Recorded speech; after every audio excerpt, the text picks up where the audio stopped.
ناظرین و سامعین آداب، میں آج آپ سے اس پلیٹ فارم کے ذریعے کچھ بات کرنا چاہوں گی اردو ادب اور ماحولیات کے تعلق سے۔ ہم سبھی یہ جانتے ہیں کہ انگریزی ادب میں ایکو کرٹیسزم کے نام سے ماحولیاتی ادب کی داغ بیل بہت پہلے پڑ چکی ہے، اور تمام ایسے انگریزی ادب کے ناول نگار، افسانہ نگار اور اس کے ساتھ ہی ساتھ کچھ شاعر بھی ہیں جو کہ ماحولیات پہ لکھنے کے لیے قلم اٹھا چکے ہیں۔ ہمارے اپنے ملک سے امیتاو گھوش کا نام اس میں سر فہرست آتا ہے۔ انہوں نے ایکو کرٹیسزم اور بلکہ میں تو یہ کہوں گی اور انہیں مبارکباد بھی دوں گی کہ جو ایک عالمی مسئلہ ہے کلائمیٹ چینج کا، یا جسے ہم موسم میں تبدیلی کہتے ہیں، اس مسئلے کو انہوں نے اپنے ایک یکے بعد دیگرے ناولز کا موضوع بنایا ہے۔ ظاہر ہے کہانیاں تو لوگوں کی ہوتی ہیں، کہانیاں تو عوام الناس کی ہوتی ہیں، ان کی جد و جہد، ان کی زندگیوں کا سوز، ان کی زندگیوں کے جو فسانے ہیں ان کی ہوتی ہیں، لیکن اس میں جو ایک اوور آرکنگ لارجر پریزنس ہوتی ہے، وہ جیسے کبھی ہماری کہانیوں میں گاؤں کا جو بنیا ہوتا تھا یا جو ساہوکار ہوتا تھا، جو لوگوں کو سود کے اوپر ادھار دیا کرتا تھا اور اس سے ان کی رشتوں پہ اثر پڑا کرتا تھا، اس طرح سے ماحولیات کو موضوع بنایا ہے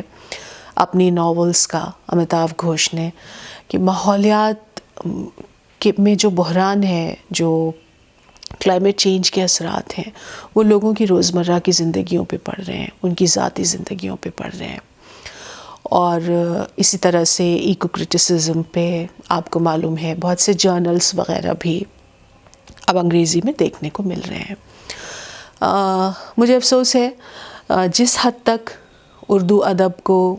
اس پر قلم اٹھانی چاہیے تھی، ابھی کہیں نہ کہیں ہم اس میں پیچھے ہیں۔ یہ بہت خوشائن بات ہے کہ جب ترقی پسند تحریک کی بات آئی تو اردو کے ناول نگاروں نے، افسانہ نگاروں نے، کئی ایسے نام ہیں آپ سب جانتے ہیں، اور علی گڑھ میں موجود ہوں اور علی گڑھ سے آپ سب سے محو گفتگو ہوں، تو یہاں سے تو رشید جہاں ہوں جو کہ یہیں سے تھیں، اور اس کے بعد وہ سجاد ظہیر کے ساتھ شامل ہوئیں ان کی ترقی پسند تحریک میں۔ تو بات جب معاشرے میں کسی ریفارم کی آتی ہے تو اردو کا ادیب اس میں پیچھے نہیں رہا۔ اس نے انقلابی شاعری بھی کی ہے، اس نے ترقی پسند تحریک میں بھی اپنا پورا اپنی تمام خدمات پیش کی ہیں، اور معاشرے کو اس کی برائیوں سے، اس کی کوتاہیوں سے، اس کی کوتاہ بینیوں سے ہمیشہ آزاد کرانے کے لیے قلم اٹھائی ہے۔ آج انسانیت، بنی نوع انسان جس مرحلے پہ ہے، اس مرحلے پہ جس طرح سے ہمارے سامنے ماحولیات کا مسئلہ درپیش ہے، اس طرح جیسے تمام شعبۂ زندگی نے قلم اٹھایا ہے یا اپنی خدمات پیش کرنے کا بیڑا اٹھایا ہے، میں کہوں گی، چاہے وہ سائنٹسٹس ہوں، چاہے وہ بزنس میں ہونے والے لوگ ہوں، چاہے وہ ٹیچرز ہوں، اب یا چاہے وہ سیاستداں ہوں، سربراہان ملک ہوں، سبھی نے اپنی اپنی ذمہ داری کو سمجھا ہے کہ اب بات بہت آگے نکل چکی ہے۔ ماحولیاتی بحران جس میں ہم دیکھتے ہیں طرح طرح کی فضائی آلودگیاں ہیں، آبی آلودگی ہے، طرح طرح کے قدرتی وسائل کا بحران ہے۔ دو قسم کے قدرتی وسائل ہوتے ہیں، ایک تجدید کار اور ایک غیر تجدید کار، مگر افسوس کی بات ہے کہ ترقی کی اندھی دوڑ میں انسان نے دونوں ہی قسم کے قدرتی وسائل کے ساتھ بڑا کھلواڑ کیا ہے۔ معدنیات کم ہوتے جا رہے ہیں، فسیلی ایندھن کم ہوتے جا رہے ہیں، اور ایز اے بائی پروڈکٹ مطلب نتیجہ اس کا یہ بھی ہو رہا ہے کہ ساتھ ہی ساتھ پورے ماحول میں ایک آلودگی ہے، ایک کثافت ہے، کلائمیٹ چینج ہے، عالمی درجہ حرارت میں اضافہ ہے، تو یہ تمام مسائل جس طرح سے ہمارے سامنے ہیں، آپ سب نے دیکھا ہوگا کہ ابھی جب ہمارے ملک میں G20 کی بہت بڑی عالمی میٹنگ ہوئی اور پوری دنیا کے تمام بڑے بڑے، صرف سفیری نہیں، یہ سمٹ بھی تھی، اس کے پہلے سفیر آئے G20 کے تحت اور تمام منسٹرز آئے، لیکن اس کے بعد سپٹمبر میں ہمارے ہاں سمٹ ہوئی جس میں آپ نے سب نے دیکھا کہ بائیڈن ہوں کہ رشی سناک ہوں، وہ سب ہندوستان تشریف لائے اور مل بیٹھ کر آج کے زمانے کے مسائل اور اس کے ساتھ ہی جو کوآپریشن، ایک گلوبل الائنس اور گلوبل کوآپریشن کے ساتھ کچھ کرنے کی بات ہوتی ہے، تو اس میں سب نے آگے ہاتھ بڑھایا۔ تو ایک رائے سے متفق ہو کے تمام سربراہان عالم نے اس پر اتفاق کیا کہ آج کے زمانے کے 3 بڑے مسائل ہیں جن کو ہمیں حل کرنا ہوگا، اور یہ تینوں سی سے شروع ہوتے ہیں۔ تو اس میں پہلا مسئلہ جو ہے وہ ہے کلائمیٹ، سی فار کلائمیٹ، دوسرا مسئلہ ہے کووڈ، اور تیسرا مسئلہ ہے کانفلکٹ۔ تو ان تینوں مسائل کو اتنا بڑا مسئلہ مانا گیا کہ ضرورت سمجھی گئی کہ دنیا کے تمام ملک اپنی اپنی فکر اس پر بیدار کریں اور اپنے اپنے طرف سے جو بھی اقدام کر سکتے ہیں ماحولیاتی بحران کے سدباب کے لیے وہ اقدام کریں۔ تو ہر طرف سے کوشش ہو رہی ہے کہ جس طرح سے ماحولیاتی بحران آج ہماری ذاتی زندگیوں پر اثر انداز ہو رہا ہے، آپ کو ایک چھوٹی سی مثال دیتی ہوں۔ دیکھیے، ہم اسکول، کالج وغیرہ میں جو تعطیلات ہوتی ہیں ان کا ہمیشہ طلباء و طالبات کو بڑی بے صبری سے انتظار ہوتا ہے۔ گرمی کی چھٹیاں ہوں گی، سرما کی چھٹیاں ہوں گی، گرما کی چھٹیاں ہوں گی اور گھر جائیں گے، لیکن اس سے بھی گویا کہ جی نہیں بھرتا اور انتظار ہوا کرتا تھا۔ مجھے تو بہت انتظار ہوا کرتا تھا جب میں چھوٹی تھی اور میں اسکول میں تھی کہ بارش ہوگی اور رینی ڈے ہوگا اور ہمیں ایک فریش چھٹی مل جائے گی۔ اب وہ دن گزر گئے، اب کون سی چھٹی ہوتی ہے؟ بارش کی چھٹی تو بہت کم ہوتی ہے، بچے سب بس وغیرہ سے اسکول جاتے ہیں، بارش میں بھی اسکول پہنچ جاتے ہیں۔ اب آپ نے سنا ہوگا دہلی میں جو ہمارے ملک کا دارالسلطنت ہے، وہاں پہ کس کی چھٹی ہوتی ہے؟ پلیوشن کی چھٹی، پردوشن کی چھٹی، ماحولیاتی کثافت کی چھٹی، فضائی آلودگی کی چھٹی۔ یہ ایک نئی چیز ہے، یہ آج کے زمانے کی نئی حقیقت ہے۔ دہلی میں جو اروند کیجریوال کی سرکار ہے، اسے چھٹی کرنی پڑتی ہے بچوں کی کہ بچے گھر سے نہ نکلیں کیونکہ ماحول میں اتنی کثافت ہے، اور عموماً یہ نومبر میں جب بہت زیادہ اسموگ ہو جاتا ہے پورے شہر میں، جب کچھ بھی دکھنا بند ہو جاتا ہے تو چھٹی کرنی پڑتی ہے۔ اسی طرح سے چھوٹے شہروں میں جو چھوٹے قصبے وغیرہ ہیں اور بہت سول لائنز اور وہ ایریاز نہیں ہیں، آپ سب نے دیکھا ہوگا چھٹی ہوتی ہے، کس چیز کی؟ اخبار پہ نکلتا ہے نگر میں جل بھراؤ کی چھٹی، یعنی کہ اتنی زبردست بارش ہوئی کہ بارش کی وجہ سے تو بچوں کو اسکول جانے سے نہیں روکنا پڑا، لیکن ہاں بچوں کو چونکہ ان کے گھروں کے باہر سڑکوں پہ، نالیوں میں اور ہر جگہ اتنا پانی لگا ہوا ہے کہ وہ اپنے اسکول نہیں پہنچ سکتے، اس کی چھٹی دی گئی۔ تو ہم جس دور میں آج زندہ ہیں وہ دور ہمارے پچھلے دور سے بہت فرق ہے۔ اردو ادب میں قلم اٹھائی گئی ہے سماج کی تمام کریتیوں کے خلاف، اردو ادب میں قلم اٹھائی گئی ہے آزادی کے لیے، اردو ادب میں اس کے پہلے قلم اٹھائی گئی بہت ہی اعلیٰ معیاری شاعری کے لیے، انسانی جذبات کو اجاگر کرتی ہوئی شاعری اور غیر قابل فراموش شاعری۔ آج ضرورت ہے کہ جس طرح ہم نے ہمیشہ اپنی خدمات پیش کی ہیں ادب کے ذریعے ایک بیداری لانے کی، اور جس طرح ہمارا ادب یہی نہیں بلکہ فلموں میں شامل ہوا ہے، ان کے گانوں میں، ان کے ڈائلاگز میں شامل ہوا ہے، آج ضرورت ہے کہ ہمارا ادب ماحولیاتی بحران اور اس سے پیدا ہونے والی دشواریوں پر بھی قلم اٹھائے۔ مجھے اس کی کہیں تھوڑی کمی نظر آتی ہے۔ میں یہاں پہ ایک بہت باریک سا فرق ہے وہ آپ سب کی اجازت سے یہاں پہ چاہوں گی کہ آپ اسے ملحوظ خاطر رکھیں. بہت باریک فرق ہے. دیکھیے، قدرتی عناصر پہ شاعری ہمیشہ ہوئی ہے. پھولوں کی خوبصورتی، پہاڑوں کی خوبصورتی، اور ندیوں کی، نہروں کی، پیارے پیارے جانور ہوتے ہیں ان کی. یہ ماحولیاتی ادب نہیں ہے. ماحول کے عناصر ہیں ضرور، یہ جاندار اور غیر جاندار ذی حیات جنہیں ہم چرند پرند، پیڑ پودے، درخت، اشجار کہتے ہیں، یہ ضرور ماحول کے مختلف حصے ہیں، اور ان کے بنا ظاہر ہے کہ ہمارا ماحول مکمل نہیں ہے. لیکن قدرتی عناصر کی خوبصورتی کا بیان کرتی ہوئی شاعری یا اس کا بیان کرتا ہوا کوئی بھی بیانیہ، خواہ وہ نثر میں مضمون کی شکل رکھتا ہو، خواہ وہ ایک افسانے کی صورت میں آپ کے سامنے لایا جائے، خواہ وہ کسی ناول میں ہو، وہ ایک دیگر چیز ہے. ہمیں آج فکر ہے ماحولیاتی بحران سے ہونے والے ان نقصانات کی جن سے ہماری ذاتی زندگیاں متاثر ہو رہی ہیں، جن سے ہماری جو کوالٹی آف لائف ہونی چاہیے تھی وہ نہیں ہے، یا جو ہو سکتی تھی وہ نہیں ہو پا رہی ہے. ایک چھوٹی سی مثال آپ کے سامنے پیش کرتی ہوں. بنگلہ دیش اور مغربی بنگال جو ہمارے ملک کا ایک صوبہ ہے، اس کا جو سدرن کوسٹ ہے، جہاں سے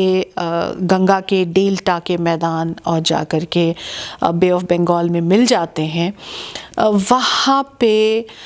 گلوبل وارمنگ کی وجہ سے اتنا زیادہ سمندر کے پانی کی سطح اونچی ہو رہی ہے کہ جو چھوٹے چھوٹے 3 کونے گاؤں تھے وہ سب پانی کے نیچے آ رہے ہیں. تو وہاں پہ رہنے والے جو کسان تھے، یا وہاں پہ رہنے والے جو مقامی لوگ، جو دیہی باشندے، جو کہ ایسے کام کیا کرتے تھے جیسے کہ مچھلی پکڑنا، یا ایسے کام کیا کرتے ہیں جیسے کہ شہد، صرف اور صرف جنگل میں جا کے شہد کو لے کے آنا، اسے اکٹھا کر کے لانا، اور وہ صدیوں سے یہ کرتے آ رہے ہیں. انہیں اس کے علاوہ اور کچھ کرنا آتا ہی نہیں ہے. وہ پڑھ لکھ لیں گے بھی تو وہاں پہ وہ ضرور پڑھیں لکھیں، لیکن اس کے بعد پھر وہ وہاں رہ نہیں پائیں گے، کیونکہ وہاں وہ نوکریاں نہیں ہیں. وہاں تو کوئی انفوسس کا کیمپس نہیں ہے نا کہ وہاں کا کوئی بچہ اگر MCA کر لیتا ہے تو اس کو وہی نوکری مل جائے گی، پھر تو وہ بنگلور میں جا کے رہے گا. تو اگر ان علاقوں میں رہنے والی دیہی آبادی کو ہم تحفظ دینا چاہتے ہیں تو پھر ان کے ماحول کو بھی ویسے ہی رکھنا ہوگا جیسے قدرت نے بنا کے دیا تھا. The environment of that region should remain intact and should remain in the natural condition. یہ نہیں ہو پا رہا ہے. یہ نہیں ہونے کی وجہ سے ان کی ذاتی زندگیاں متاثر ہو رہی ہیں، انہیں وہ مواقع نہیں مل رہے ہیں، ان کے ہاتھوں سے ان کا روزگار چھن رہا ہے، ان کے رہنے کی جگہیں ختم ہو رہی ہیں، سمندر کے نیچے آ رہی ہیں. آپ نے سنا ہوگا مالدیوز ایک جزیرہ ہے، وہاں کے لوگ جو ہیں وہ اب دھیرے دھیرے، چونکہ وہاں پہ بہت سارے جزیرے ہوا کرتے تھے، دھیرے دھیرے وہاں کے لوگ زمین خرید رہے ہیں کیرلا میں، یہاں وہاں، کیونکہ انہیں معلوم ہے کہ تھوڑے دنوں کے بعد ان کا چھوٹا سا جزیرہ بھی پانی کے نیچے آ جائے گا، اور جس جگہ وہ رہتے تھے، جس جگہ ان کے باغ تھے، ان کے کھیت تھے، جہاں ان کا بچپن گزرا تھا، جہاں ان کی پشتوں نے ان کی نسلوں کو پروان چڑھایا تھا، وہ جگہیں صفحہ زمین سے مٹ جائیں گی، نقشے سے ہی ختم ہو جائیں گی وہ جگہیں. تو اس طرح کمیونٹیز، قوموں کی تقدیریں ماحولیاتی بحران کی وجہ سے بدل رہی ہیں.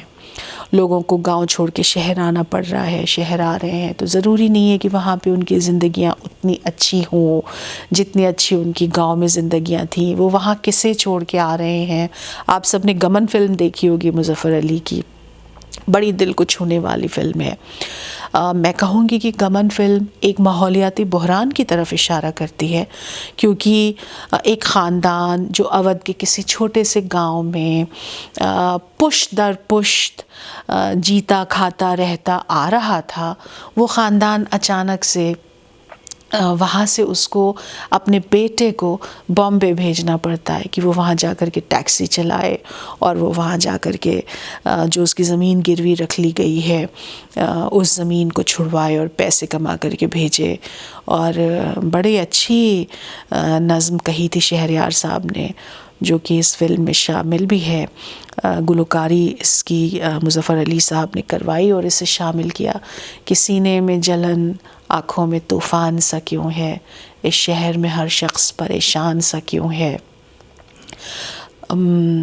تنہائی کی یہ کون سی منزل ہے رقیبوں، تا حد نظر ایک بیابان سا کیوں ہے، اور دل ہے تو دھڑکنے کا بہانہ کوئی ڈھونڈے، دل ہے تو دھڑکنے کا بہانہ کوئی ڈھونڈے، پتھر کی طرح بے حس و بے جان سا کیوں ہے. اس طرح کے جذبات ظاہر ہے تبھی آئے.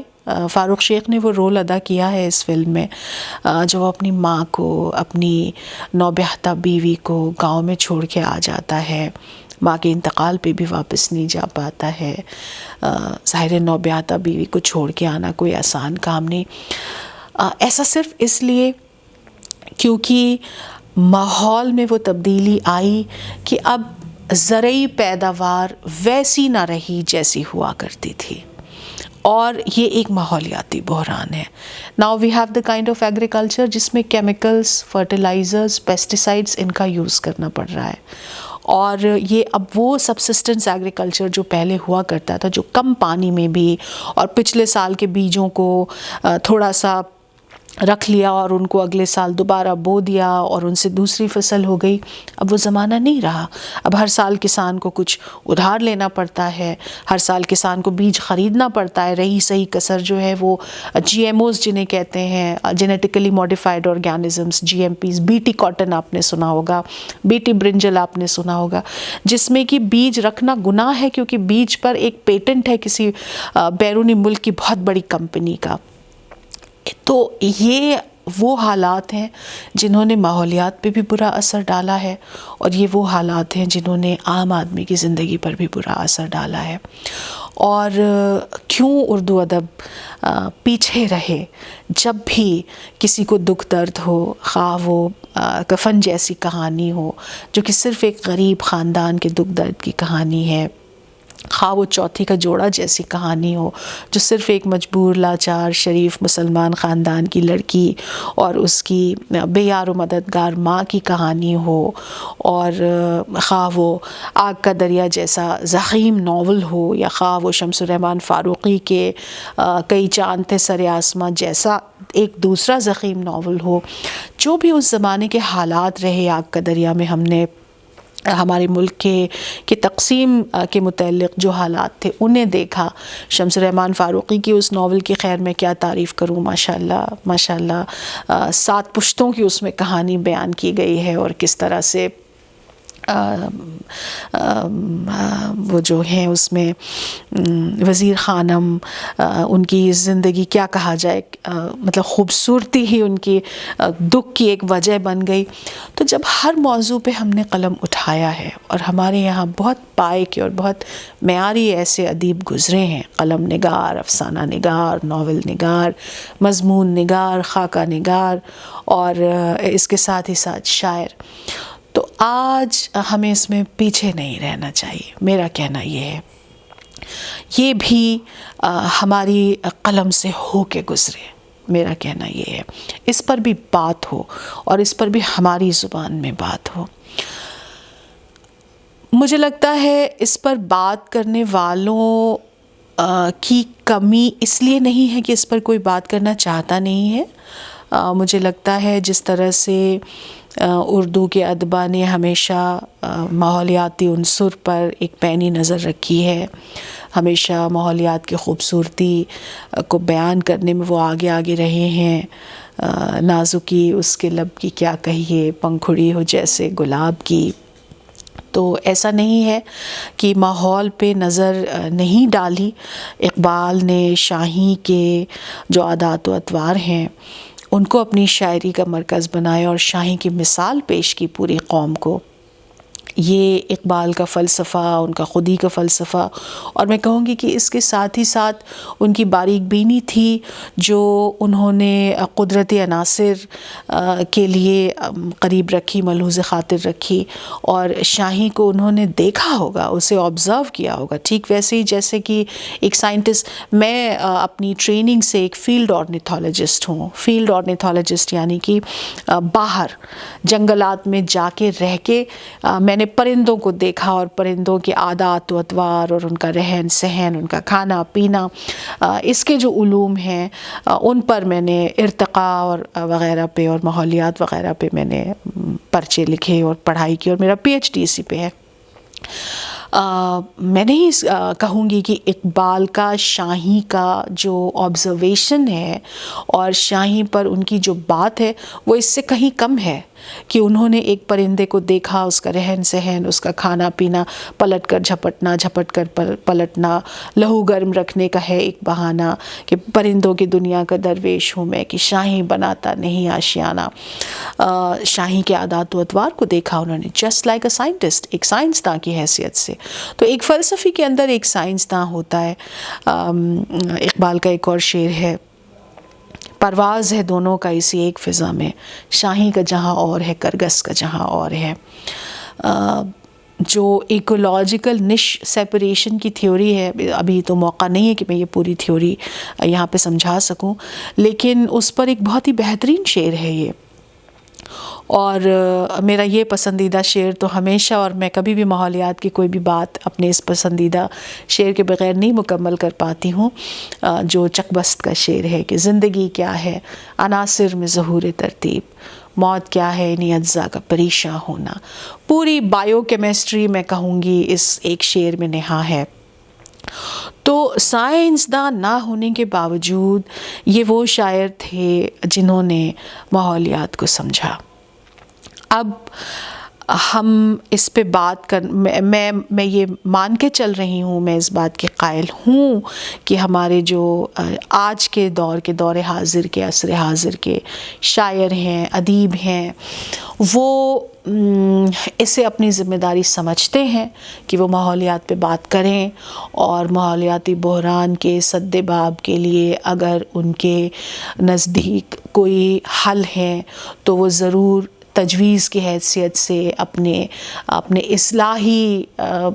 نثر میں یا اپنے اصلاحی نظم میں اسے مرتب کریں. اگر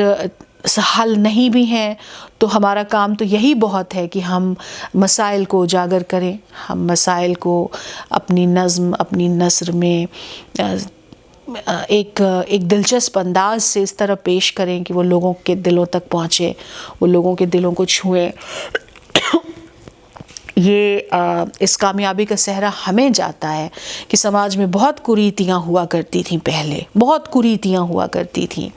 دہیج ایک ہے میں کہوں گی، اور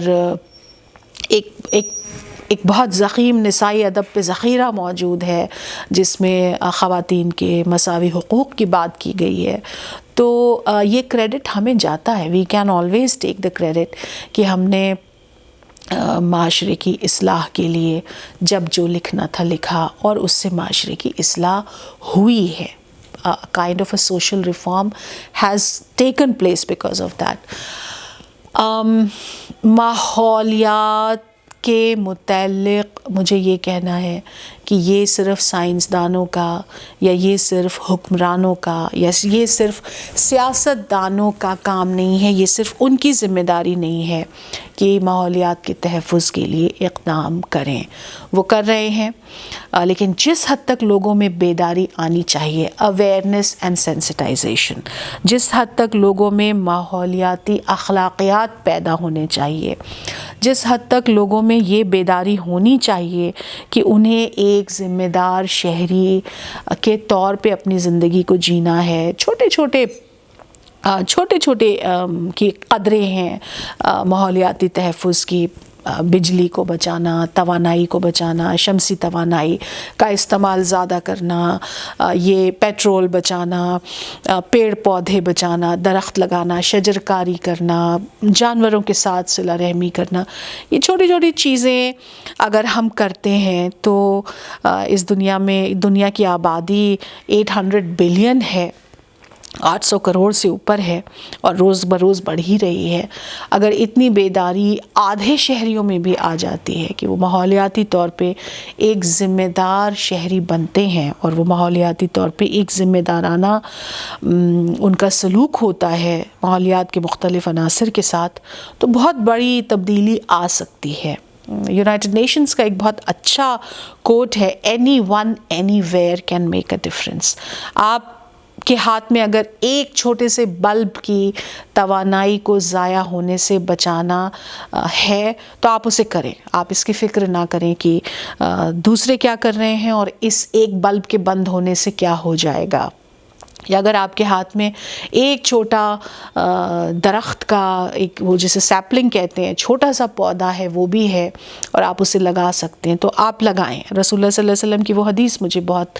یاد آتی ہے جب میں یہ بات کرتی ہوں کہ انہوں نے کہا کہ if the last hour has been established، اگر آپ کو معلوم ہے کہ قیامت کل ہے یا اب سے 1 گھنٹے بعد ہے اور آپ کے ہاتھ میں ایک چھوٹا پودا ہے تو آپ اسے لگا دیں۔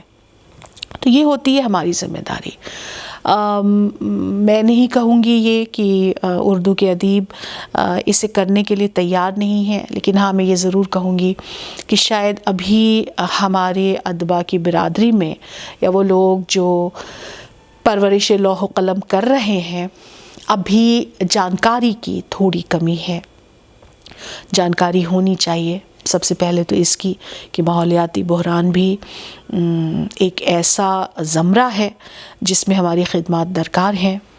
اور پھر یہ کہ یہ کیا ہیں، یہ پریشانیاں کیا ہیں، ماحول کیا ہے، ماحول میں یہ بحران کیوں آیا ہے، جسے ہم صنعتی انقلاب کہتے ہیں۔ صنعتی انقلاب یورپ سے چلا اور چل کر پورے دنیا میں پھیلا، تو یہ اس کی پوری تاریخ کیا رہی ہے، اور ساتھ ہی ساتھ یہ کہ اس سے کس طرح سے ہم اپنے قدرتی وسائل سے اپنا رشتہ بدل رہے ہیں، اور وہ جو ایک انٹر کنیکٹڈنس ہے، یعنی کہ ہر چیز کا ایک توحید کے دھاگے میں پرویا ہونا، پرویا جانا، وہ کہیں نہ کہیں ہم نہیں دیکھ پا رہے ہیں شاید، اور ہمیں ایسا لگ رہا ہے کہ ہم ایک اچھا کام کر رہے ہیں وہ کافی ہے، اور یہ ایک دوسرا اچھا کام ہے جسے کرنا ہماری ذمہ داری نہیں ہے۔ تو ایسا نہیں ہے۔ بات جب ماحولیات کی ہوتی ہے تو ہر چیز کا توحید کے ایک دھاگے میں جڑا ہونا یہ بہت اہم ہے، ہمیں اسے سمجھنا ہوگا۔ ایک انٹر کنیکٹڈنس ہے جسے ہمیں سمجھنا ہوگا، اور اگر ہم اسے ملحوظ خاطر رکھتے ہیں تو یقیناً ہمارا کچھ ایسا برتاؤ ہوگا، ہماری کچھ ایسے اقدام ہوں گے کہ ہم پھر ماحولیات کو تحفظ دے سکیں گے، اور اس کے لیے تحریک دینا مجھے لگتا ہے شاعروں کا اور ادیبوں کا کام ہے، صحافیوں کا کام ہے۔ ہم جہاں تک لکھ سکتے ہیں، ہم جہاں تک پڑھ سکتے ہیں، ہم جہاں تک بول سکتے ہیں، اگر ہم یہ خدمت انجام دیں تو ایک تو وہ یہ کہ وہ ایک نیا کام ہوگا، اور دوسری یہ کہ وہ ایک بہت کارگر کوشش ہوگی۔ تو میں اپنی بات کو اسی کے ساتھ ختم کرتی ہوں کہ وہ جو شعر ہے کہ ہم تو تنہا ہی چلے تھے جانب منزل، مگر لوگ ساتھ آتے گئے، کارواں بنتا گیا۔ بہت بہت شکریہ، آداب۔